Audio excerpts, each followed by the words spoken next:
muka je handsome, muka je cantik, tapi adab kosong.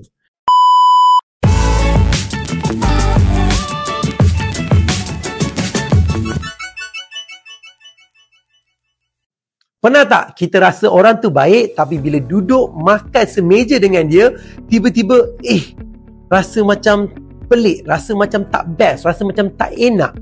Susah nak explain.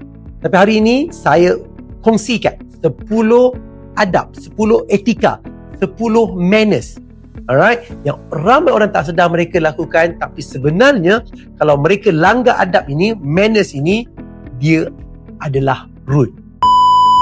Dan kalau kita buat, mungkin orang depan kita tu tak akan tegur. Dia tak akan bagi tahu. Tapi dalam hati mereka, mereka akan cakap, aduh, muka je handsome, muka je cantik, tapi adab kosong. So let's go. Nombor 1, apakah adab yang penting? Berbisik depan orang. Bayangkan kita tengah sembang dalam satu meja, tiba-tiba kawan berbisik antara mereka. Itu sebenarnya rude. Pakar psikologi kata, bila seseorang berbisik di depan orang yang ketiga, automatik otak orang ketiga akan rasa terancam. Dia rasa macam mungkin orang tu tengah kutuk saya ni, atau ada ke agenda tersembunyi. Etika yang betul, elakkan berbisik dalam grup. Elakkan berbisik bila cakap depan orang. Tunggu masa sesuai, atau ala zaman teknologi, WhatsApp lah nanti. Kalau terpaksa juga, nak juga bisik masa tu, minta kebenaran. Contoh, boleh tak saya nak cakap sikit dengan dia, ada something important kat tempat kerja. That sentence protects feeling. Simple tapi menunjukkan respect. Boleh? So yang kedua, bercakap bahasa lain. Dia mungkin cakap dalam bahasa dia, tapi tak ada apa-apa masuk pasal kita pun. Tapi bila ada orang tak faham bahasa itu, kita sebenarnya buat orang yang tak faham itu rasa outsider. Dan itu juga adalah rude. Contoh, dalam satu meja, ada 2 orang cakap bahasa Mandarin, sedangkan yang lain tak faham. Pakar psikologi kata, otak ini akan buat kita rasa macam kita di pinggir, rasa macam tak layak berada di situ. So nak jaga adab senang. Pertama, cakaplah bahasa yang semua orang faham, kan senang. Dan kadang-kadang kita terlepas cakap, tak ada masalah, kita translatekan balik. Sorry, tadi saya cakap bahasa Mandarin tu tentang anak dia accident semalam. Nampak? Sekelumit translate tadi, buat 100% perasaan diterima. Yang ketiga, tumpang kereta terus duduk dekat seat belakang. Pernah rasa macam ni tak?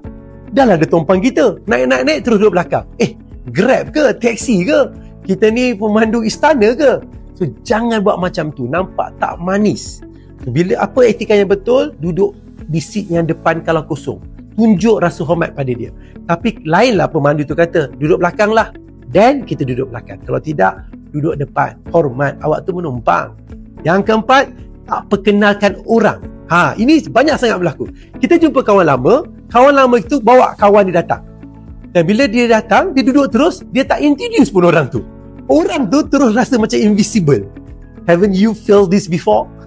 So, jadi adab yang betul, perkenalkanlah walaupun ringkas. Ini Akmal Saleh, kawan tempat kerja saya. Ini Hafiz Arifin, kawan sekolah saya. 5 saat, tapi buat orang rasa sangat dihargai. Yang kelima, angkat telefon masa sedang bercakap. Ni pun macam kurang ajar sebenarnya. Kan, kita tengah cakap dengan dia, tiba-tiba dia angkat phone, dia terus jawab. Padahal depan kita ni orang ni, real ni.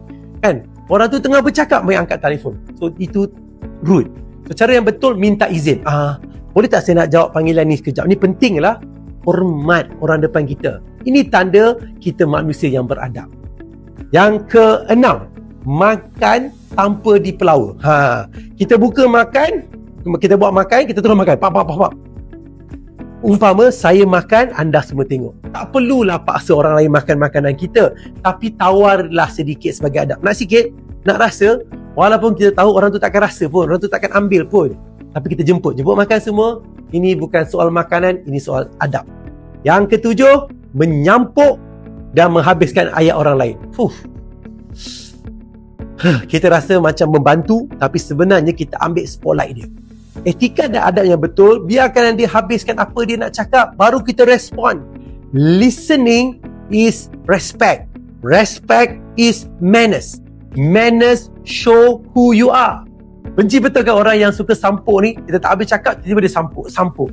Bila saya mengajar dalam kelas, selalu je dapat golongan-golongan ni. Jadi saya sabar je lah. Yang ke-8, bermain pen, kunci atau ketuk meja. Ramai yang tak sedar sampai tengah ajar kan dia ketik-ketik pen tu lah kan. Perbuatan ni kecil tapi mengganggu. Bunyi kecil ni dalam waktu serius nampak macam kita tak fokus, macam tak hormat.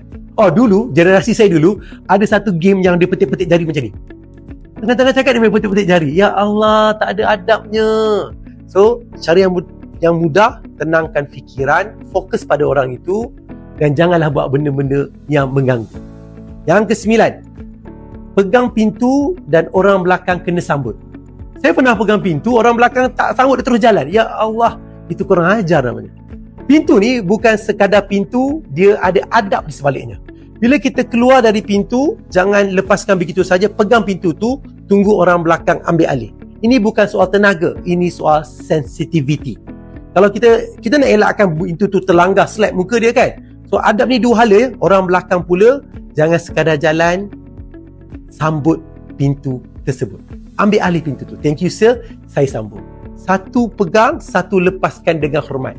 Satu sambut dengan tanggungjawab. Benda simple kan?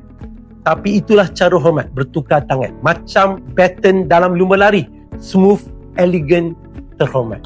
Dan yang ke-10, yang terakhir, bila kita suruh orang ambil gambar, minta. Bang, tolong ambil gambar sekejap bang. Itu bukan minta dek, itu macam beri arahan. Bang, boleh tak bantu saya tolong ambil gambar? Lain, nada penghargaan, bukan arahan. Lepas tu, pasrahlah apa saja result. Dia bukan professional photographer. Boleh tak lepas tak gambar tu pergi tengok balik, bang takkan lagi sekali bang, delete bang takkan lagi sekali bang. Oh janganlah macam tu, itu bukan etika. Okay? Itu memang kurang ajar. Jadi etika ni bukan undang-undang, dia tiada saman kalau kita langgar, tapi dengan etika yang baik, with a good manners, kita akan jadi manusia yang menyenangkan. Orang akan rasa selesa bila dengan kita dan orang akan rasa hormat pada kita. Sekian, Akademi Dr. Aizul Amar, pembelajaran sepanjang hayat.